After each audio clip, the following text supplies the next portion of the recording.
अब यार √2x² + 7x + 5√2 इसके क्या निकालना है? मूल। तो मूल निकालने में हम क्या करते हैं कि पहले इसको और इसको क्या करेंगे? गुणा, उसके फैक्टर करना हुआ। मूल का मतलब क्या हुआ? समीकरण के क्या करने हुए? फैक्टर। अब देखो 5 कैसे रहा? वर्गमूल 2 को गुणा करेंगे तो क्या आएगा? 4 वर्गमूल 4 का कितना हो जाएगा? 2। जैसे √2 × 5√2 है तो 5 कैसे रहा?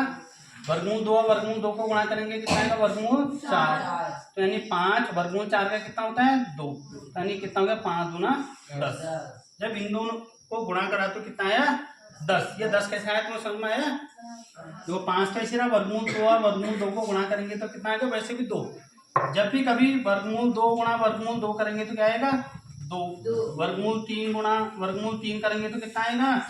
3 पे आएंगे, क्योंकि ये 9 हो जाता है, वर्गमूल 9 हो जाता है। और 9 का कितना होता है? 3 होता है। ये कितना हो जाएगा? वर्गमूल 4। इसका कितना हो जाएगा? 2। वर्गमूल 6 गुणा वर्गमूल 6 कितना होगा? वर्गमूल 6 गुणा वर्गमूल 6 6 ही होगा, क्योंकि 6 छक्का 36, √36 हुआ तो यानी 6 हुआ था। ठीक, तो यानी कि जब इनको गुणा करा तो कितना आया? 10। अब तुमने 10 के ऐसे फैक्टर करने हैं कि क्या है? 7 आए। तो 10 के फैक्टर करते हैं बच्चों। 2 पंजे 10। देखो जब 5 में 2 जोड़ दोगे तो 7 आ जाता है। तो हमारे फैक्टर क्या बन गया? 5 + 2, ये फैक्टर बन गया हमारा। तो √2x² ऐसे रहा है प्लस 2 7 की जगह क्या लिख दिया? 2 + 5 7 की जगह लिख दिया। x ऐसे रहा है प्लस 5√2 बराबर 0। 5√2 बराबर 0। अब देखो √2x² ऐसे रहा प्लस 2x हो गया ये, प्लस ये क्या हो गया? 5x प्लस 5√2 बराबर 0। अब बच्चों इन दोनों में कॉमन लेना है। क्या आएगा इन दोनों में कॉमन? बताओ। एक तो x आएगा और एक क्या आएगा? वर्गमूल 2। देखो वर्गमूल 2 क्यों आएगा? क्योंकि इस 2 को हम क्या लिख सकता हूँ? वर्गमूल 2 गुणा वर्गमूल 2 लिख सकता हूँ ना। अभी जब हमने वर्गमूल 2 गुणा वर्गमूल 2 करा तो कितना हो? वर्गमूल 4, यानी हमने इसको क्या लिख दिया? 2, क्योंकि 4 का वर्गमूल 2 होता है। तो ऐसे इस 2 को भी हम क्या लिखेंगे? वर्गमूल 2 गुणा वर्गमूल 2। एक लाइन बढ़ा देता हूँ मैं इसमें। तो क्या लिखा? देखो √2x² प्लस इस 2 की जगह पे क्या लिखा? वर्गमूल 2 × वर्गमूल 2 × x पहले से रहा प्लस 5x भी ऐसे रहा प्लस 5√2 बराबर 0। 5√2 बराबर 0।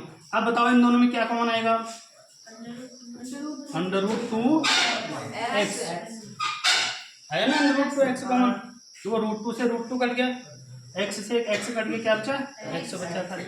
प्लस √2 से √2 कट गया, x से x कट गया, क्या बचा? √2 बचा। प्लस इन दोनों में क्या कॉमन आएगा? 5 ही कॉमन आएगा, क्योंकि दोनों में 5 ही है। 5 से 5 कट गया, क्या है? x प्लस 5 से 5 कट गया, क्या है? √2 बराबर 0। अब √2x प्लस 5, एक तो ये बना इसका गुणनखंड, दूसरा क्या बना?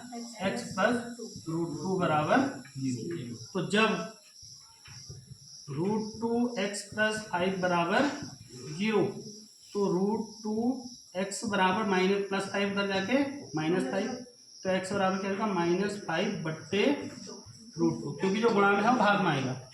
ठीक है। और जब ये x प्लस √2 बराबर 0, x प्लस √2 बराबर 0, तो x बराबर प्लस √2 क्या हो जाएगा? -√2। तो इसलिए इसके मूल क्या हो जाएंगे? -5/√2, -√2। जो x के मान है वही इसके क्या होंगे? मूल होंगे। ये आ गया समझ में? ठीक।